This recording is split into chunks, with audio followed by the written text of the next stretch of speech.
Hi, you guys. Welcome. This is Nikki back with the journey of spiritual enlightenment. Hey, you guys. How you guys been doing? Um, I know it's been a minute since you guys have heard from me. I've been in a rock place, I guess, so to speak, and so I figured I'd get on here in my channel and, kind of share with you guys. I know I told you one day I would eventually talk about my twin flame journey and, everything that I've been going through. So now it's a time for me to start talking about it, you guys. So with that being said, thank you guys for clicking on this video. Please like, share, comment, and subscribe. I don't know if this is going to be the best video, but it's a video that I think people need to hear, especially on the journey of spiritual enlightenment, and especially if you're on a journey with your twin flame. So, well, I can begin with my twin flame. We met, my twin flame and I were both in different countries. So, my twin flame is younger than me. So, I would say about 15 years difference. I'm older, he's younger. And so I eventually, like I said, I went over to his country and I met him, and we ended up, getting together. We talked for a while. I met the family, met all of the friends and everything. And so he had asked me to marry him. And at first I was like, okay, this is not going to work. But, I said, okay. And then I was there and I heard the message from Spirit, that I heard this word in his tribal language. And I went to ask him, I was like, hey, what does this mean? And he was like, it means you will know. So I was like, okay. So I was okay. So that means that, we should see about getting married. Well, the plan was for me and my divine masculine to get married, to talk about the plans to get married. So when we come back together, we would eventually, when I come over there, I would eventually, we'd get married because he was still in college and everything, trying to finish school. But so the next day we got up, we went to go talk to the magistrate and the people over there. And in their culture, normally the way that the wedding works is you would have to like put something in the paper, and then you would get, a notice, they put a notice on the paper, and then they would, kind of let the person know, that they're getting married, and then you would go forth from like that, and then you could plan your wedding. I got the 5. I got the 5 of Wands here while I'm talking about this, and I got the Magician that fell out. So I'm letting these cards fall out. And so, I was like, okay, so we can go ahead and, she said, well, come back tomorrow and I'll marry, And so I didn't understand what she said. And when we left, I said, what did she say? He said, come back tomorrow and I'll marry you. And I said, okay. So we went, I'm running around trying to find rings and stuff like this to get married, because we were getting married, the way it happened. It was like a dream. So we were getting married, and so, we went and talked to his parents and talked to everybody, and we went up to the courthouse the next day and we got married. And then that was good. So I stayed there for about a week afterwards, and then after the wedding, I left and went home. And so he stayed there for 1 year, and then the other, and I went to visit again the next year. And then finally, eventually, the visa process, everything came up. So my spouse eventually came to America in 2019. So when he got here, things wasn't always, the best. It was kind of me having to learn to deal with him and him having to learn to deal with me. But things kind of changed when my divine masculine come to find out one day we was riding in a car, and he was he got a phone call, and I was like, okay, who, first I thought it was a telemarketer, because okay, who was calling him? He just got here and he had a job, and it was a female. She asked to speak to him, and I was like, first I thought it was a telemarketer, and she was like, no, she met him at the park. And I was like, you met him at the park? Well, I'm his wife. And she was like, well, I knew it'd be some shit, blah, blah, blah, blah, blah. And that's what blah, blah, blah. I just knew it would be something. And so yeah, so anyway, so that's how I found out about the girl. And so we had a big argument that day. And the Four of Swords. We had a big argument that day. And when the argument came, we pretty much, you know, had a big falling out about it. And so, you know, he promised me he wouldn't do it again. And that, you know, we would go ahead and we can, you know, continue to try to make the marriage work. And so, anyway, so after that, you know, it became, he came in February. So then by June or July, he decided he wanted to join the military. I was like, okay, well, you could, you know, join the military. That's what you want to do. You know, I can, you know, sacrifice and kind of move on with my life and go and try to, you know, help you out. Because I got the Six of Pentacles here and the Lovers. So I can try to help you out, you know, and we could try to, you know, work on this, you know, this relationship. If you want to go to the military, you know, because if you want to, like, you know, he had a job as a mover and he really wasn't making money. I had a pretty good job. So I was making pretty good. And I was like, okay, well, I'll sacrifice my career so you can, you know, go ahead and go to the military. And so he left in October of 2019. He left and I packed up my stuff. I packed up my stuff, and then when I did, hold on a second, you guys. I packed up my stuff, and I end up, my son was in Japan at the time because my son was in the Air Force. So I packed up my stuff, and we put all our stuff in storage, and he went off to basic training, and my son came back. So it was a perfect time. I went to go spend time with my son and his wife. I moved to Georgia while he was in basic training. So from October up until I think April, my husband was in basic training. So, you know, throughout that time, you know, I stayed with my son, and then my husband came home for Christmas time. We spent our Christmas time together. But then, you know, COVID came, so he wasn't able to get sent to his duty station, which is where we're at right now, which is in Fort Campbell. And so it took time for us to get back together. So we separated from October up until April. Then around at the end of April, May, I ended up moving here to Fort Campbell, Kentucky, which is where we're at now. Well, he's in Fort Campbell, but we live in Tennessee. So I ended up moving here. And then immediately when I moved here, things were okay, but I could tell, like, when I came for our wedding anniversary, I asked him to, you know, it was time for us to, like, I just played the joke with him, like, okay, let me see if you sign these divorce papers. And he, you know, he did sign them. I was like, wow, you signed the divorce papers. And I had heard that there was, like, this Nigerian girl that was on the phone that I heard in the background. And he, you know, played it off like it wasn't a Nigerian girl, that it was, you know, one of his guy friends or whatever. So I didn't really pay any mind. So I moved here. And then it started around July is when it started, where my spouse would tell me he was going to work, but he literally did not go to work. He had went to go see another female, and I found out because he came home, he got a ticket, like in Indianapolis or somewhere, you know, where he went to go see the girl. And you know, he told me that he was going because he just needed to get away, blah, blah, blah, blah. But, you know, it wasn't nothing serious. And I kind of was like, okay. Then my husband went to TDY, where he went off to, you know, his training.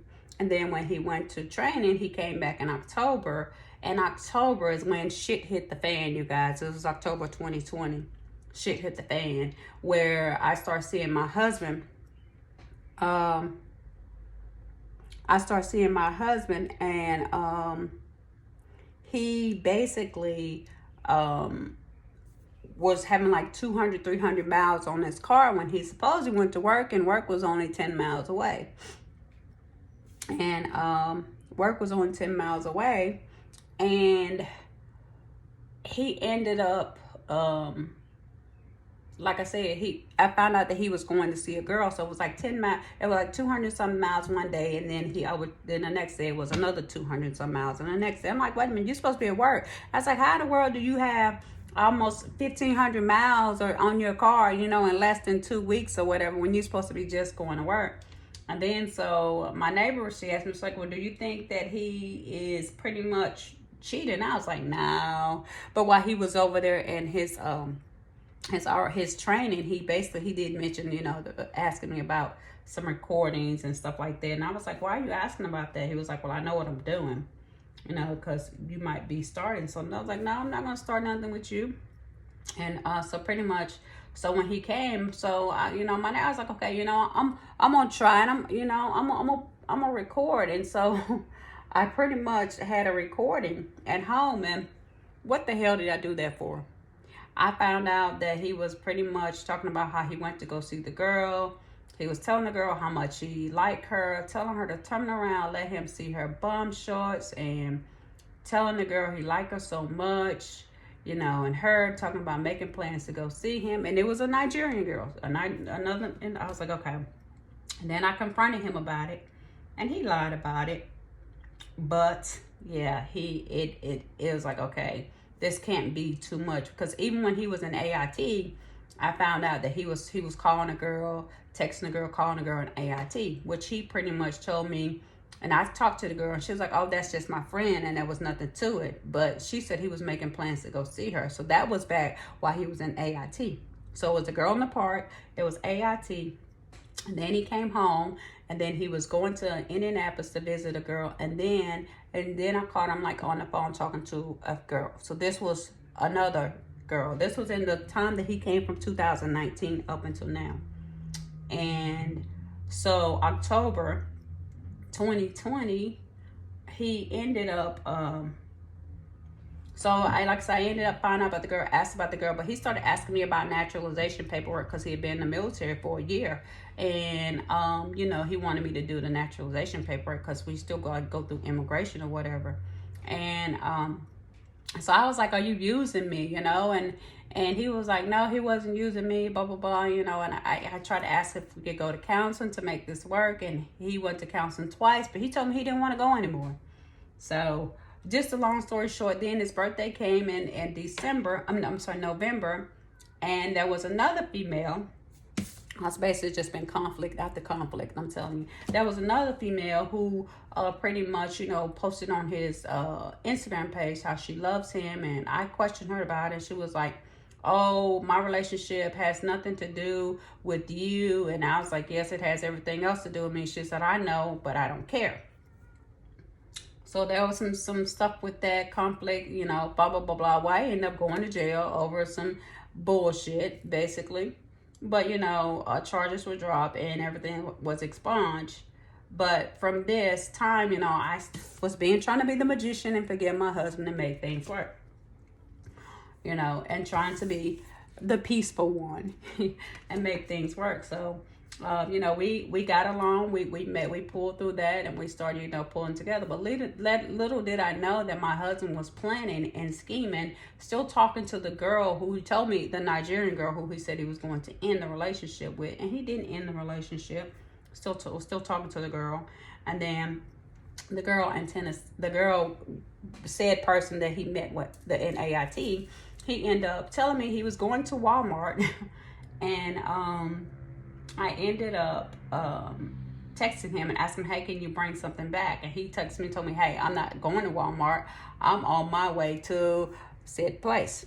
I'm like, what the hell? What do you mean? But this said place he went was the same place that the girl he messaged, she lived in that area. But he left, and I was like, are you serious? I told him to come back home, pick me up, pick his wife up. He was like, no, I'm not going to pick you up. No, I'm not going to pick you up. So he left, and he stayed gone for over 7 days or so. But I ended up finding out that he ended up filing his naturalization paperwork. And when he came back home, it was like the day before Christmas or whatever. And so I was like, okay, did you give me anything for Christmas? He didn't give me a Christmas gift. He didn't give me anything. He didn't do nothing for me, period. So I told him, I was like, okay, well, God don't like ugly. You keep doing me wrong, God's going to take care of you. God's going to, handle you, And I was like, I just being peaceful, being chilling. So he ended up leaving, making an excuse saying that I kicked him out the house and him being in the military. And he went on a 72-hour cool down. And when he went on a 72-hour cool down, his basically he was, I guess, driving to go see this girl that lived somewhere in Tennessee, about an hour and 30 minutes, where he was putting all the mileages on the car. But he was going to go see her, and his car broke down, and he had to get his car towed from that area and bring it home. And the only reason I found out was with our insurance. I was like, hey, did you use the insurance? He was like, no, I spent $300. I was like, why you spend $300 on towing? That's kind of expensive, you know? And he said, well, I ain't got to tell you where I go. It's my business, blah, blah, blah, blah. And then I ended up checking the insurance, but he did use it. And I found out the location in the area where he was at. And when I did find out about that, about the location where he was at, he pretty much, you know, started this argument and confess. He pretty much started this argument with me, and you know, he got real irate or whatever. So he ended up getting COVID. He got sick with COVID or whatever. And I was almost a God don't like ugly. And so he ended up, you know, leaving, and he came back with some divorce papers that day. The day he came back with divorce papers, he tried to present them to me. I tore it up, and I got mad. I tore him up. And he got mad at me because I did tear him up, and I was upset too because he brought me the paperwork. But anyway, so he called his stuff, getting mad. He hit me, but it wasn't real bad. He hit me on my arm or whatever. So anyway, so. And, you know, I was like, someone called the police on you. But I didn't call the police, which I should have, you know, or whatever. And, but anyway, so he ended up using the opportunity where he pretty much, you know, he had my dad's wallet. And I was like, what are you doing my dad's wallet? And I went to try to grab my dad's wallet or whatever. And he threw it down on the ground. And I think when he threw it down on the ground, I was like trying to hold him back so I can get my dad's wallet or whatever. And he called the police and told the police that I hit him. Well, I had someone was there, and they witnessed and said, no, that's not what happened. And they was asking me, you know, why would you try to call the police on your wife to get your wife kicked up out the house? And it was just crazy, you guys. You know, so anyway, so he ended up leaving that time. He ended up leaving, and then when he left the house, you know, the military pretty much told him that he was not allowed to talk to me. And I was like, who is the military to tell a husband and wife that he can't talk to his wife and he can't come home for 2 months? So he wasn't allowed to talk to me or come home for 2 months. And I didn't see him, didn't talk to him or anything. And he pretty much so, you know, we talked, you know, while he was away that little short time. And then he came home and he got his TV and got some cover and stuff like that, and you know, and so he pretty much left. But around January 26th, I ended up getting divorce papers. Okay, this was like divorce paper. He turned in his naturalization paperwork February the 28th, and I got divorce paper. Not February. I mean November the 28th, or sometime in November. But I got my divorce papers January the 26th. So we didn't talk. But then on February the 1st, I was at the doctor's office. I got a call from the police department telling me I had a restraining order that was put against me. I was like, restraining order from who? And she was like, you know, blah blah blah blah. I was like, yeah, that's my spouse. She's like, well, he put a restraining order on you, and you're not to have any contact with him, blah blah blah blah. Okay, so the restraining order that he put out on me basically said I was stalking him, said I was a cyber stalking him. I was coming up to his job. I was calling his sergeants, harassing his sergeants, and said that I was sexually assaulting him. I forced him to have sex, and said that me and my neighbor conspired to kill him, and that I had guns, I had knives, I had a rifle, I had guns, and I threatened for my sons to come to beat him up, and I was harassing, and I was calling his parents, talking to his parents, talking to his people. I was harassing him. And I was like, well, wait a minute, we were married, so I'm not allowed to call your parents, I'm not allowed to call your people, I'm not allowed to talk to anybody. So I got a restraining order where I was not able to communicate with him. We're still not in communication with each other. And he went so far as to go up to the rental place where we live and tried to get my name taken off the lease so I could get kicked out of the house. But they told him at the time that they couldn't do that. And it's just like he's just been doing something after another, even though we don't talk to each other. And I tried to like make the marriage work, and try to say, okay, let's work on the marriage, but he still did not want to make the marriage work. And I was like, okay. So he pretty much went just recently to take his name off of the lease again. And so I got a call from the housing people to tell me like I had 30 days to move. And I'm like, 30 days to move? I, moved here with my husband who's in the military. And I was like, I got a job, but my job is, when you're military spouse, you find out you don't find a permanent job, so now you find a temp job. And so I got a temp job, and they was like, well, that income is not going to work because it's temp, it's not steady. And I was like, so you mean to tell me my husband brought me all the way here from the military, and brought me here, and so now he's pretty much dumping me off, and I'm pretty much like, okay, I got to figure out what to do, or how to, where I'm going to stay. And you tell me I only got 30 days to move. I said my husband didn't even, divine masculine or whatever, didn't even care the fact that I, where I would stay, where I would go, what I would eat, or how I would take my medicine, or he didn't care about, me not having, nowhere to pack up my stuff, nobody to help me pack up my stuff. He really didn't care. And she was like, well, I'm sorry, you just have 30 days, you have to vacate the premises.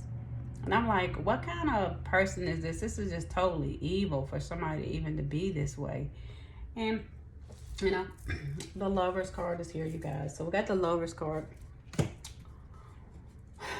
I got the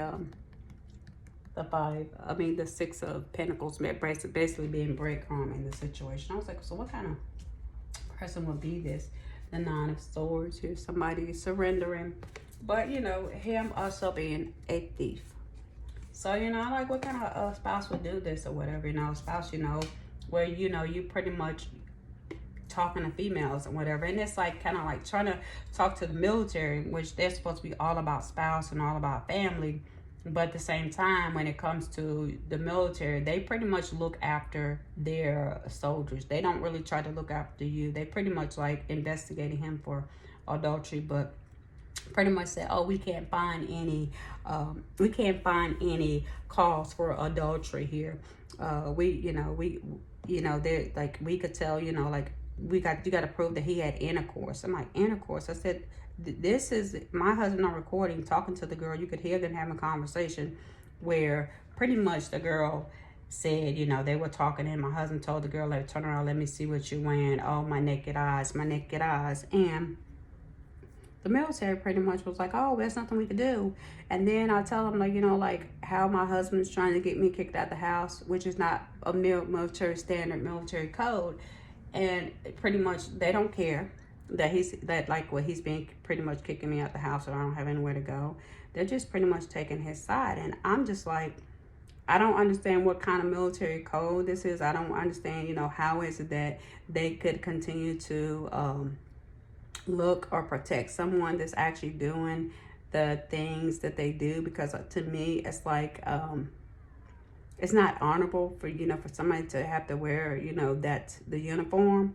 But this is the type of stuff like I've been dealing with. And it's to the point now I'm like, okay, I don't know if I even want to, like, trying to continue to do my page, or trying to, continue to be, do what I'm supposed to do. Because like I said, I know that, I know that I shouldn't, but a lot of the stuff that's going on, it's really a lot. So I can't really understand how a person could be that way, or even how, the military could even, allow that. Just like he even asked the girl, well, yesterday you didn't touch me. Why didn't you touch me? And then you hear the girl said, he said, oh, October period. And I'm going to let you guys hear this. But when I tell you, it's just like the stuff that the military just pretty much put up with, I don't understand it. Hold on, you guys, listen to this.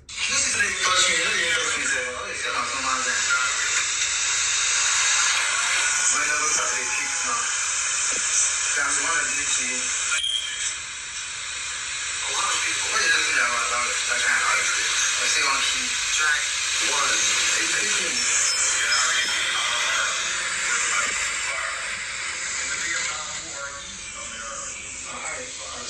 Jack was devoted to causes that were for the great benefit of the country, such as the executive director of the Vietnam Veterans Memorial. John Peter opened up to Vietnam, and when he came back, he began planning for more. Okay, here. Let me see what Jack was a very exceptional person. Graduate of Harvard Business School. Let me see. Graduate of Yale Law School. This guy was just treated right. In 1982, as we were building the Vietnam Veterans Memorial, he provided the overall strategy and guidance, was the chairman of the board. And how could it have happened? It would have happened. It didn't happen. I actually hired Jack in 2004 when I got sworn in as secretary. So you guys, that was one of them. I don't know if you could understand that, but if you didn't, you know, I could just try to play it again. But that's him, you know, telling the girl, you know, like, you know, yesterday she didn't touch him, and you know, asking the girl, you know, what is she putting on, you know, his naked eyes, you know, and you know, pretty much just talking about, you know, when something about her body, you know, when next time when somebody see it, they're gonna say that he's the one that did it to her. In the military, pretty much like, okay, so we can't prove that he had sexual intercourse, so we can't prove that he, you know, had any wrongdoings going on with this girl. But the thing about it is, like, they can prove it, they just pretty much try to cover up for him. And I've been dealing with this, you know, this injustice here with my spouse, and to me it's like to me it's pretty much messed up.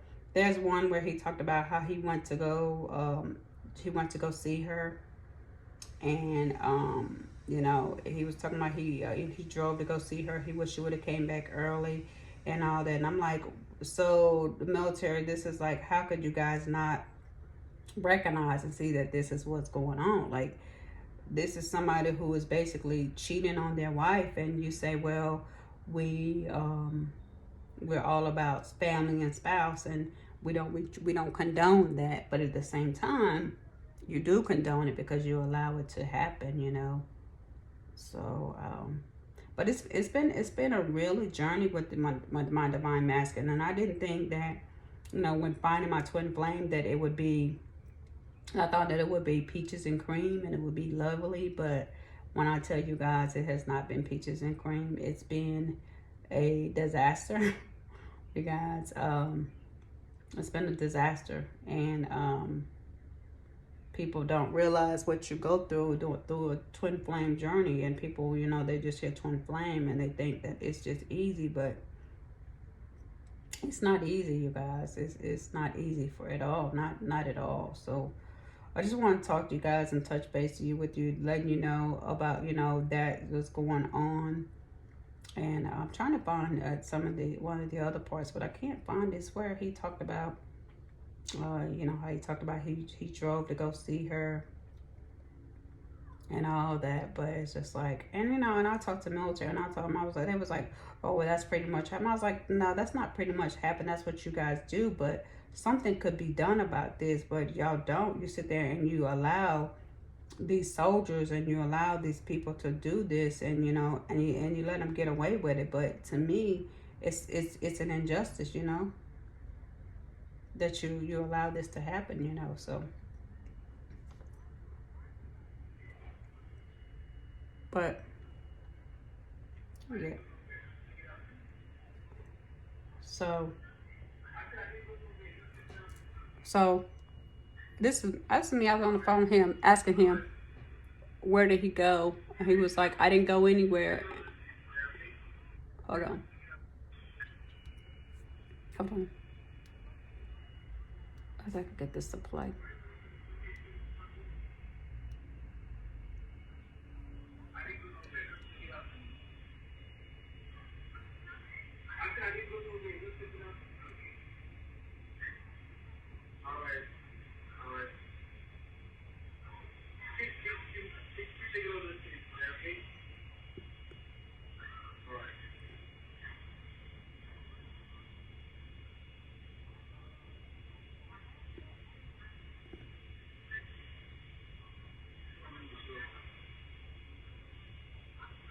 So he gets back on the phone, starts talking back to the girl.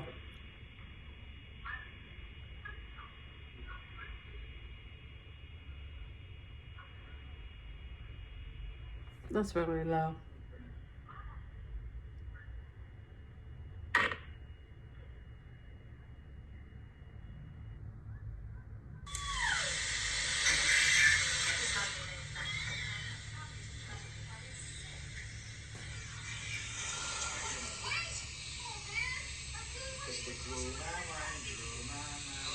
Him telling the girl she blew his mind.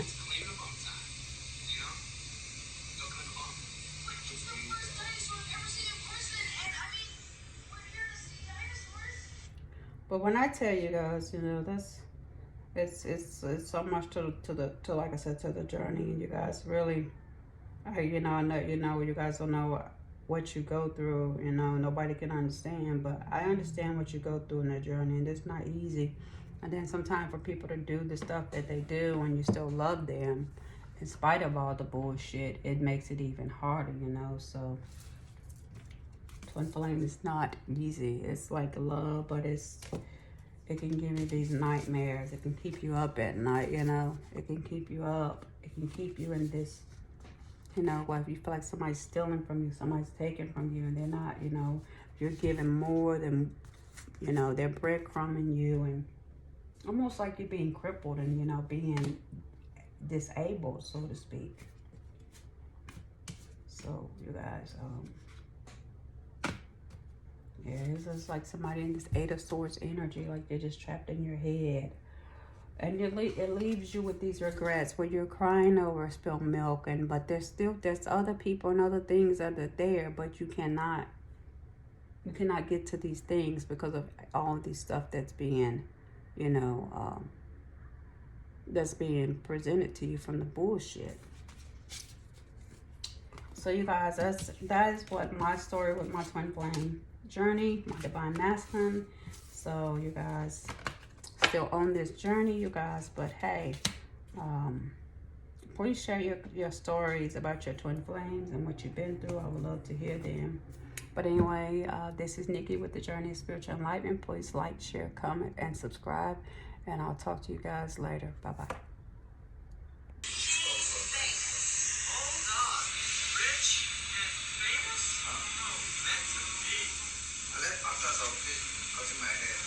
He told me he left playing soccer, but he told me he was going to play soccer, but he didn't.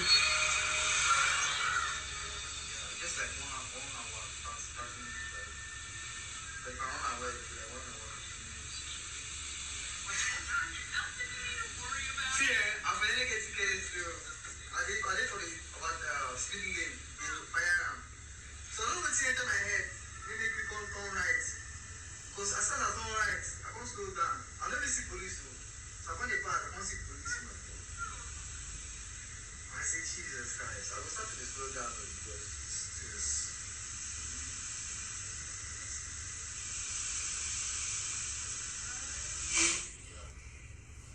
and secondly, this is specifically the coming around, right? Halloween, yeah.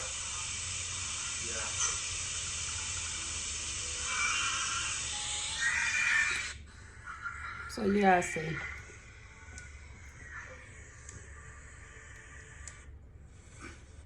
It's been, you know, you see you be with somebody, then, you know, the fact that, like I said, once you with this person and you give everything. Like I left my career, you know, I was making my $30,000 a year plus commission. My commission checks was, you know, $24,000. You know, it would have been the total of that, you know, every quarter. And my quarterly was like $6,000 per quarter.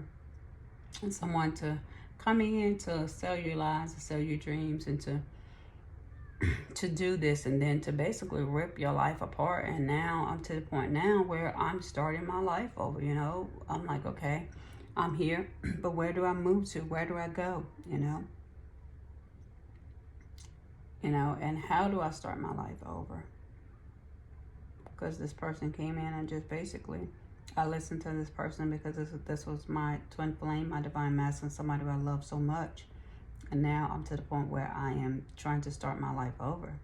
And I'm left with basically You know, I know I have a lot, you know, my home and my material, stuff like that, but left without a home, you know, left without a stability, something that's stable, you know, left with something that's being basically ripped apart. And now to the point where you're trying to figure out where are you going to go, and you don't know where to go. And the fact that the military condoned this, and you know, all this to prove the girls or whatever, they condoned this, and they said, you know, we can't prove that he had intercourse, and you would have to prove it. Well, who in the hell could prove that somebody had intercourse unless you caught them in the bed in your home, or you went where they was at and bust down the door, and then you was go to jail for being a stalker or being crazy? Who the hell would do that?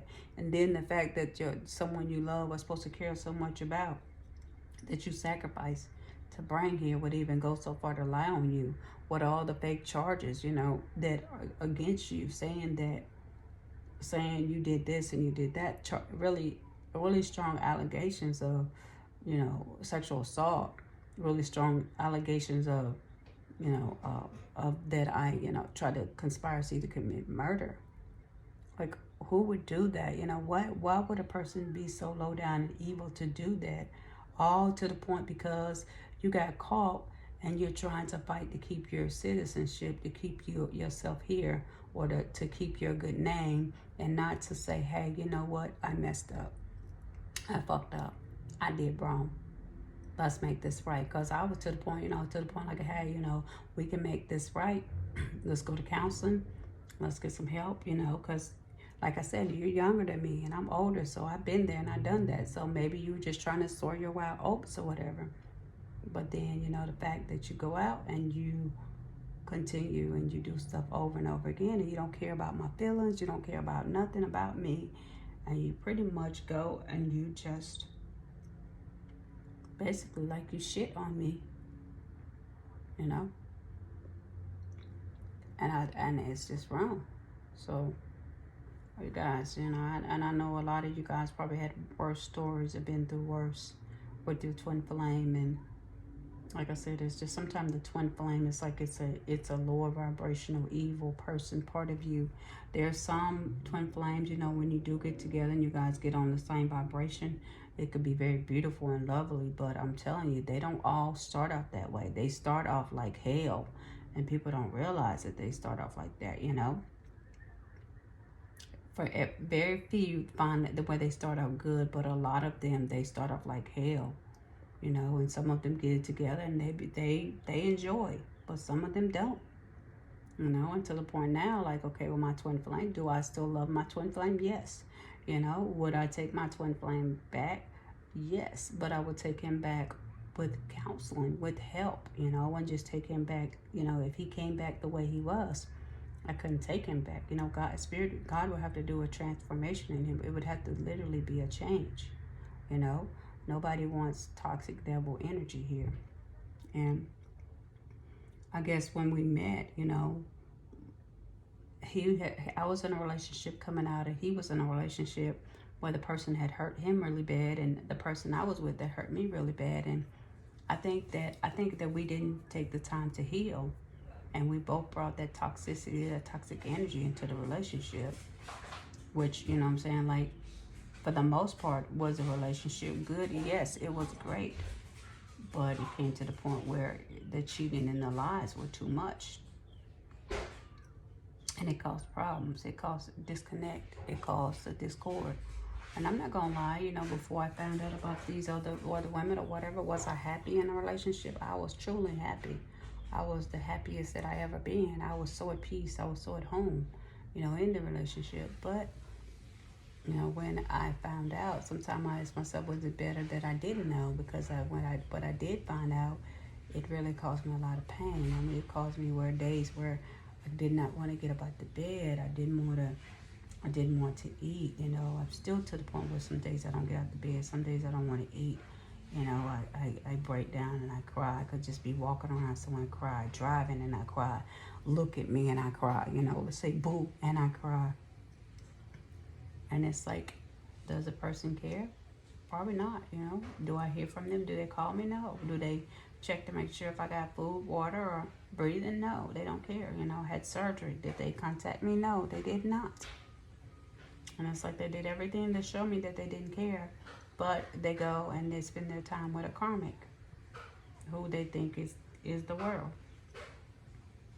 You know, and was there black magic done? I'm pretty sure there was black magic and a whole lot of other stuff that was done in the relationship. You know, because this person, when they found out he was married, you know, sometimes people see people in the military and they're like, oh, I want this, and they want what you have, but they realize that military people really don't make a lot of money. They don't really have a lot, you know. But it's just the thought of what people think they have, you know. But anyway, it has been a real journey, and this journey is still going on, you know, and it's just could be to the point where, you know, this page is supposed to be with me and my twin flame, but it's just to the point where now where Spirit is telling me that I may do this twin flame journey on my own, you know. I may do this and I may speak about and talk about things, you know. I'm only giving parts of the story, but I may end up doing this on my own. Am I prepared to do it? Yes. Is it going to hurt? Yes. Do I think I'll ever get over my twin flame and want to move on to another relationship? Probably not, you know.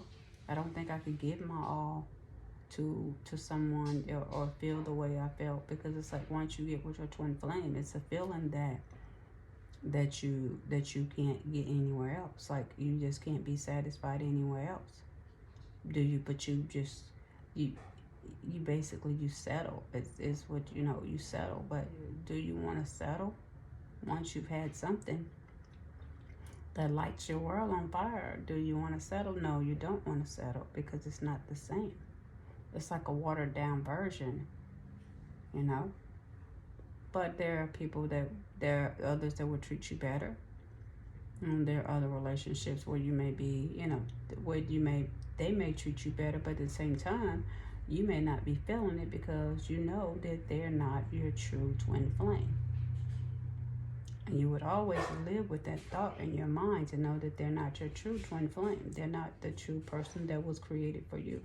They're a soulmate. And so you would have to always live with that, you know. And will your twin flame come to you in dreams and always? Yes, they would probably always come to you, and you would always think of them, and they would always think of you, because you two are one, but split. So some days I could be feeling good, and then my twin flame comes in my dreams, and I wake up and I feel like shit, you know. And the dreams are so good. In the dreams, sometimes they're not bad, they're good dreams, but I wake up and I get this thought because I don't have it, or don't have him here with me, which makes me sad and makes me really go get in this funk mode. And I call it a psychic attack, you know. But you guys, it's something that you would always go through once you find out who your true twin flame is. It's something that you would always go through. It's like a never-ending story. But anyway, you guys, we'll talk about this next time. But this is Nikki, Journey of Spiritual Enlightenment. Hope this video has been helpful to you guys. Please like, share, comment, and subscribe. And we will talk again next time. Peace out. Bye-bye.